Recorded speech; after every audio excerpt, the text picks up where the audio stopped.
Seguimos en Altavoz, amigos. Y aquí estamos con nuestros invitados, conociendo la historia del nieto recuperado 133. Nos acompaña Miguel, su hermano, el Tano Santucho, que vino acompañado de su hijo, Luca Santucho, a quien quiero escuchar también, y quiero escuchar a Luca. Y ahora, por supuesto, bueno, vamos a escuchar también las preguntas de todos los pibes en distintas partes de la República Argentina y los que están aquí presentes. Pero bueno, estábamos recapitulizando y conociendo la historia de Miguel cuando su madre, Cristina, fue secuestrada allí en el año 76, que estaba embarazada del nieto 133, y en julio de este año apareció y nos enteramos todos de esta noticia. Bueno, y estamos conociendo, por supuesto, su historia. Vos, Luca, ¿cómo te enteraste? ¿Cómo fue? Fue un miércoles a la noche. Yo había vuelto de la facultad y estaba en mi pieza, sentado en la cama, hablando con Chipo, con un amigo. Y de repente me salta una llamada de él. Y yo dije, bueno, lo llamo después. Le corté. Yo seguí hablando con... No atiendo teléfonos, dijiste. Claro, yo seguí hablando con Chipo. Y seguí hablando y me salta un mensaje de él que estaba escrito en mayúsculas. Le decía, llamame, es importante y urgente. Yo dije, bueno, sí, te doy un familiar, algo. Sí, yo dije, la peor noticia, pensé yo. Bueno, y lo llamé, me atendió con una voz de... Yo dije, sí, pasó algo malo. Y me empezó a contar, y en un momento me dijo, bueno, apareció tu tío. Y yo me quedé en silencio y él me dijo, bueno, decime algo. Por favor. Y yo le dije, te diga, no sabía qué decirle. Y me dijo, bueno, yo te cuento y vos si tenés alguna pregunta o algo, decime. Y me empezó a contar cómo había sido todo. Y yo lo único que atiné a preguntarle, bueno, y le dije, bueno, ¿y la conferencia de prensa cuándo es? Me dijo, tener que estar el viernes al mediodía. Fue lo primero que le preguntaste, lo primero que te salió. Qué práctico. Sí. O sea, claro, directamente al hueso. Directo ahí. Sí. Y después él agarró y me dijo que no se lo podía contar a nadie. Yo dije, bueno, déjame que le cuente a algún amigo o algo. Claro, aparte, ¿cómo hacías con tu amigo en el que estabas ahí al lado, no? Para no claro, contárselo. Entonces... Para hacer como, bueno, sigamos, viste, como si nada. No, entonces no... Yo le dije, dale, déjame, no, me dijo... Igual debo confesar que sí lo conté antes de la conferencia. Lo confesás al aire para que no te diga nada, ¿no? Se lo conté a Chipo y a Clary, mi mejor amiga también. Claro, acá te estás quemando un poco. Me parece re fuerte que decías tu tío, mi abuela tiene un hijo desaparecido, entonces es como muy fuerte, asesinado. Por eso les quería preguntar también, vos, Miguel, ¿cómo hacías con esta sensación? Porque creo que en la historia hay algo muy interesante, que es que había pruebas y no pruebas de que estaba embarazada tu mamá. Claro. Entonces digo, ¿cómo fue mantener una esperanza con una incertidumbre? Que ya de por sí la dictadura es incertidumbre, sí. Pero encima como no estaba confirmado que había como un parto. ¿Cómo fue eso? Digo, ¿cómo sabías vos en el fondo que existía tu hermano? Bueno, en principio, claro, nosotros lo que sabíamos era que mi mamá estaba embarazada porque en ese departamento mi abuela encontró una carta que le estaba escribiendo a mi papá dándole esa noticia de que estaba con un retraso, estaba casi seguro que era un embarazo y bueno, después confirmamos ese embarazo con los testimonios de la detenida que estaban con ella, porque ella, como no pudo avisarlo, cuando podía, lo decía para las que pensaban que podían salir y demás, lo comunicaba. Soy Cristina Navajas, estoy embarazada, soy militante del PRT. Entonces, cuando yo escuché eso, dije, quería que lo buscáramos. Estaba pidiendo, digamos, que saliera esa voz porque no estaba segura que lo supiésemos. Ahora, ella tenía un embarazo muy reciente. Nosotros sabemos que tuvo todo el cautiverio, digamos, en situaciones terribles, como todas las desaparecidas, todas las detenidas desaparecidas, y no teníamos la confirmación del nacimiento. Entonces era la esperanza de poder encontrarlo, pero sin el dato, digamos, que lo confirmara, ¿no? Ese nacimiento.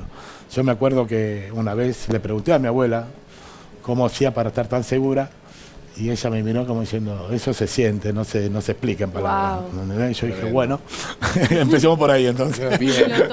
A sentirlo. No, y ahí ¿Vos lo sentías? Y yo me aferré mucho al pedido de mi mamá, ¿no?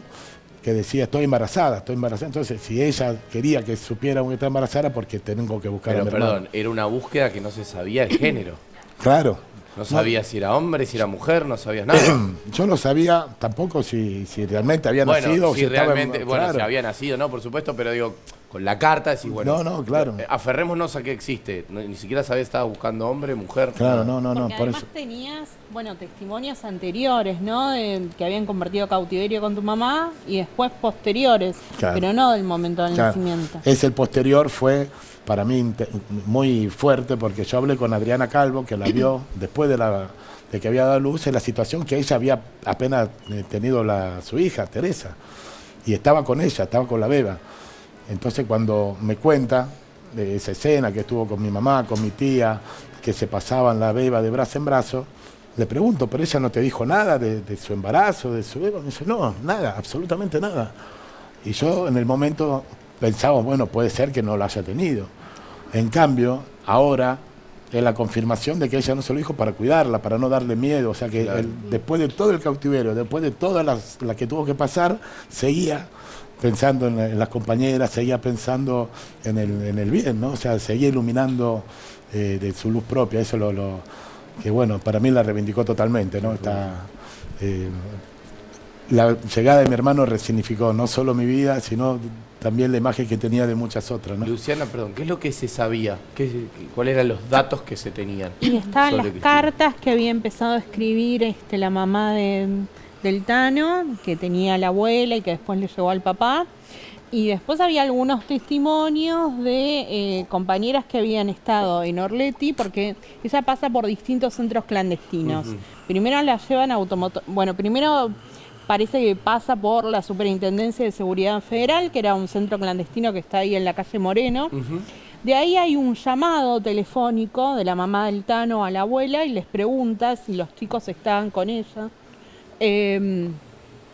Y después la llevan a Automotores Orleti, que era una especie de garage que regenteaba la CIDE y que se usaba como base del Plan Cóndor, o sea que habían secuestrados de distintas nacionalidades.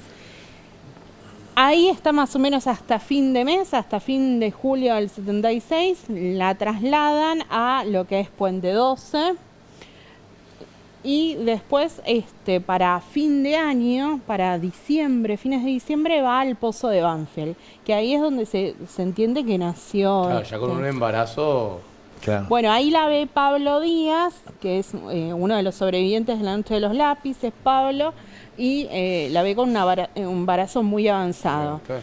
Y después, recién en abril, o sea, estamos hablando de diciembre del 76, recién en abril del 77, la ve Adriana Calvo, ¿no? Entonces ahí hay un interín que bueno, no se sabía qué pasó. Claro.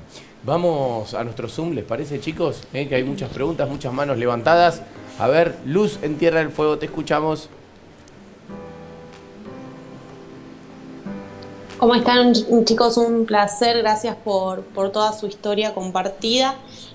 Como bien decía Juani, yo estoy en Ushuaia, pero nací y crecí en San Miguel de Tucumán, una provincia que fue muy golpeada por la dictadura, y la realidad es que crecí con la información que me pudieron brindar mi madre y mis abuelos, ¿no? Pero no así tanto la escuela. Creo que falta muchísima información por parte de la educación con la que crecemos, porque realmente siento que fue muy vacío. ¿Cómo se llevan ustedes hoy con este vacío que hay en la sociedad, ¿no? Que todavía existe, y vos que te tocó militar esta causa en primera persona, ¿no? ¿Cómo lo ves? ¿Cómo ves la llegada en la actualidad hacia la gente de esta causa que aún se mantiene viva? ¿Lo ves? ¿Ves esa desinformación, ese interés, ese desinterés? ¿Qué es lo que se respira militar esta causa? Quiero que respondas, Tano, y después, chicos, quiero que respondan ustedes. ¿Se animan a hablar los del colegio? Y también, bueno, los que ya terminaron el colegio, vayan pensando la respuesta, porque está bueno lo que dice Luz, que nos da un lindo pie para saber qué es lo que pasa en las escuelas hoy en día. Bueno, lo primero que te contesto, me parece fundamental el poder hablar. Por mucho tiempo no se pudo. En los colegios, yo siempre digo, ¿no? Si se hubiese sabido antes, y cuando nuestros hermanos estaban en los colegios, se hubiese hablado de esto, serían muchos más los que hoy estarían ya con su verdadera identidad.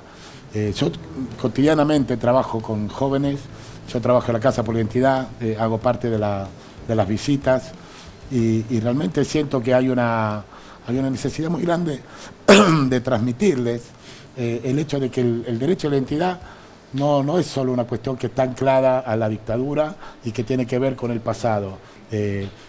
Mi hermano tiene hijas y sus hijas son la nueva generación que también recuperaron su identidad, pero lo recuperaron desde un lugar que a ella no le mintieron toda su vida. Ellas, digamos, pueden estar tranquilas de que su vida no va a seguir siendo como es, pero con el verdadero nombre, el verdadero apellido, la verdadera realidad, ¿no?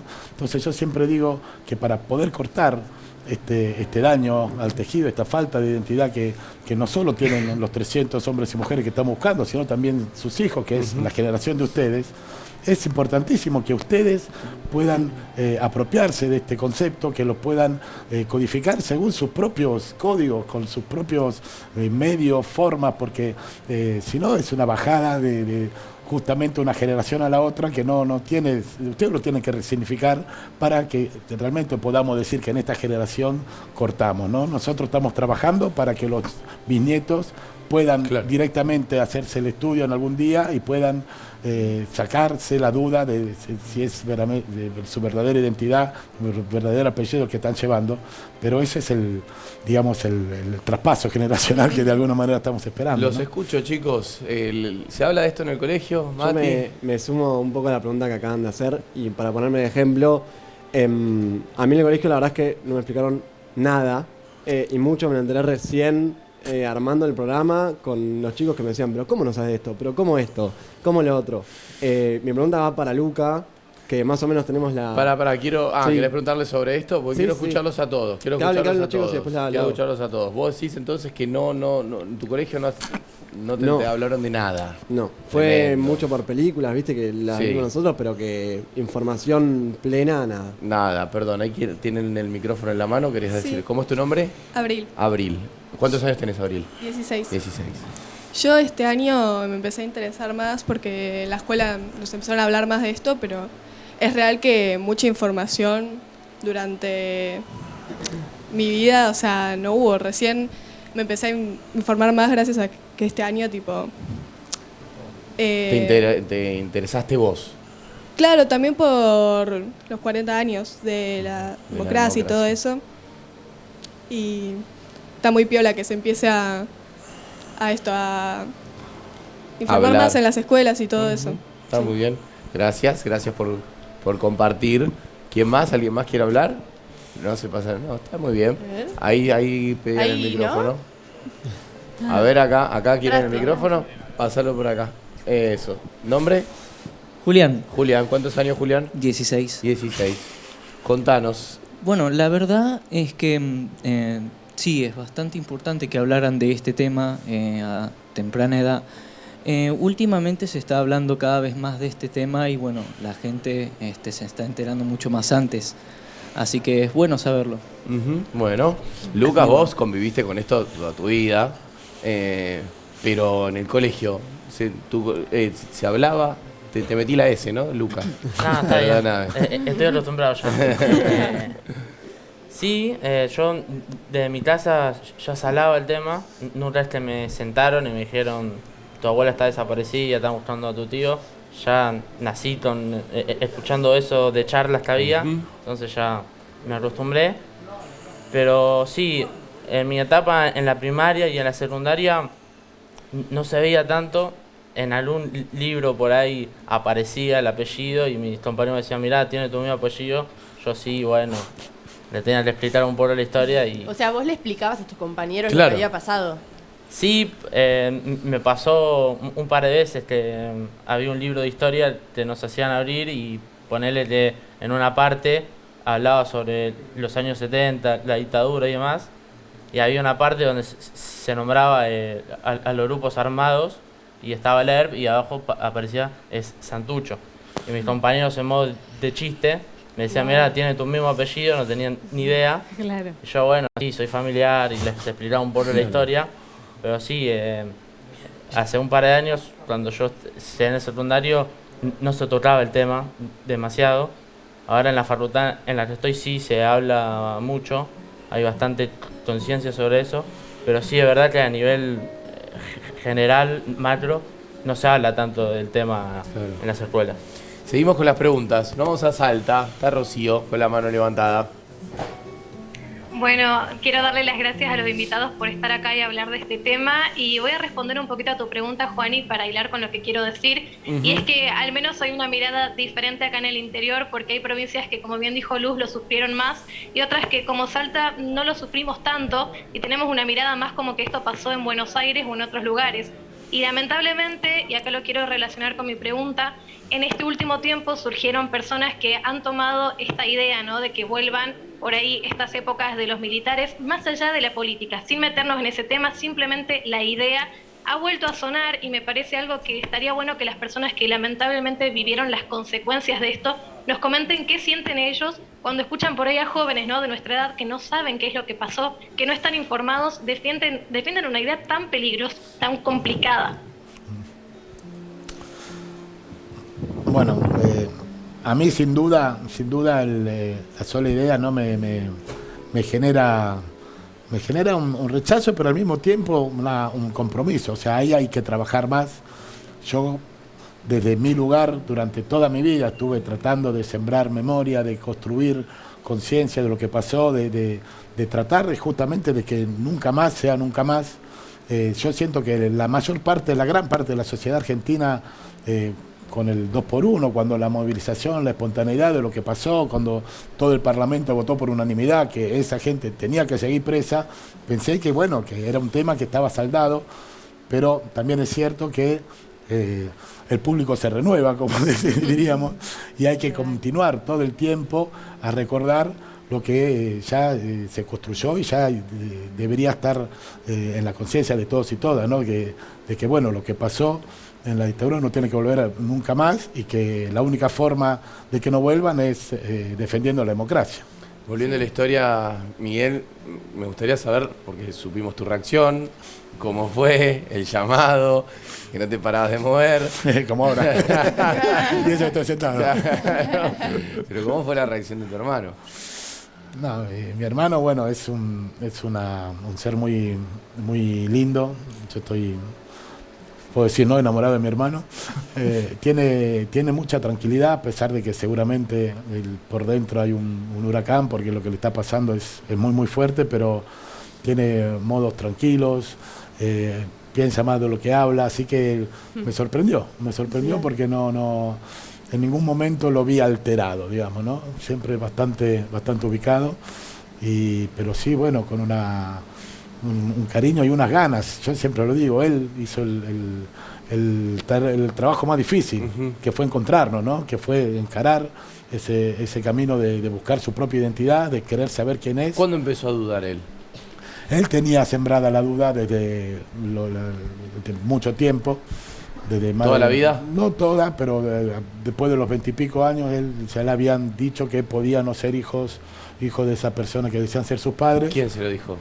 Una hermana de ¿cómo se llama? De crianza. Sí, una hermana de crianza, una mujer que tenía 20 años más que él, y que, bueno, al momento de irse de la casa se lo dijo, pero sin demostrárselo, sin darle argumentos.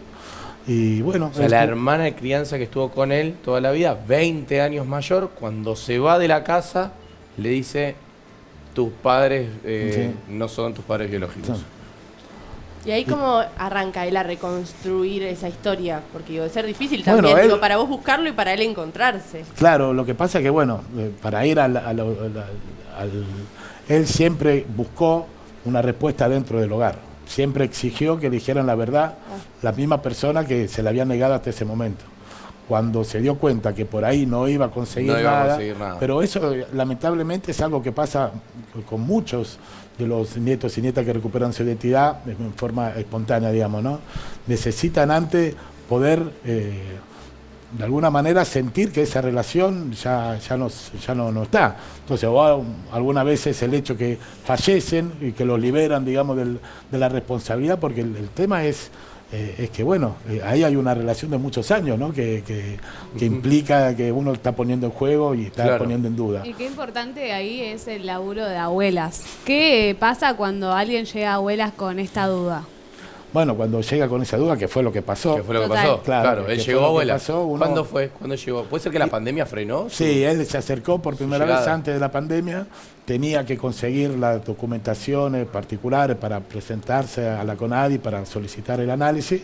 La pandemia dificultó todo ese proceso, pero bueno, ni bien se pudo. También hay que tener en consideración, digamos, que además de todo hay una vida que se hace difícil por momentos, que hay muchas situaciones que, bueno, yo siempre lo digo, ¿no? Las dudas existenciales, como saber quién soy, digamos, son dudas que uno cuesta encarar y que necesita, digamos, que se alineen un poco los planetas, ¿no? Para poder hacerlo, y por eso yo siempre digo, el tema es largarse, el tema es decir, bueno, es ahora, ¿no? Como no hay un momento ideal es cuando uno lo siente, y por eso yo siempre le digo a los que tienen duda que sea ahora, ¿no? Porque es cuando se puede trabajar. Miguel, ¿y cómo te sentís vos al continuar el trabajo y el legado de tu abuela? Y después de todo lo que pasó y seguir buscando todavía. Porque tu abuela falleció en el 2012. 2012, sí. Y ahí vos tomaste la posta. Claro. Ella ya me venía preparando. Ya venías, ¿no? Pero ya me había dado el pasado, el legado. Me pongo todo al hombro. Sí, yo igual, o sea, yo en los fines de los 90, mediados de los 90, entré a militar en Hijos y ya desde Hijos estaba buscando a mi hermano. Claro. Con otros compañeros empezamos a la búsqueda de la comisión de hermanos, siempre linkeándonos con abuelas. Pero bueno, para contestar tu pregunta, ahora que encontré a mi hermano me siento liberado de un montón de dudas, de un montón de pesos, de mucha oscuridad que tenía justamente que la búsqueda, ¿no? El saber o no saber si encontramos o no. Y ahí fue que, bueno, ahora siento que los 300 están más cerca y quiero que sea lo más pronto posible. Por último, ¿cómo es el después? ¿Cómo es el ahora? Ya está, terminó la búsqueda, tanto tiempo, tantos años. Bueno, ahora es un camino muy difícil también, que es la vinculación. Después de la búsqueda viene la vinculación. Por suerte tengo la sensación de que él está con tanta gana como yo de conocernos, de estar juntos, y eso es hermoso, fundamental. Justo ayer hicimos la juntada del cumplemés, con sus hijas también, un día hermoso, parecía un verano, calor, nada, todo muy lindo, y nada, siento que va a haber momentos difíciles y lo vamos a pasar juntos, y eso es lo fundamental. Gracias, muchas gracias. Gracias, Miguel, por venir. Gracias, Luca, gracias, Luciana. Un placer tenerlos acá. Fuerte el aplauso para ellos. Un placer. Muchísimas gracias. Amigos, nosotros tenemos que hacer una pausa y ya seguimos con más Altavoz. Dale.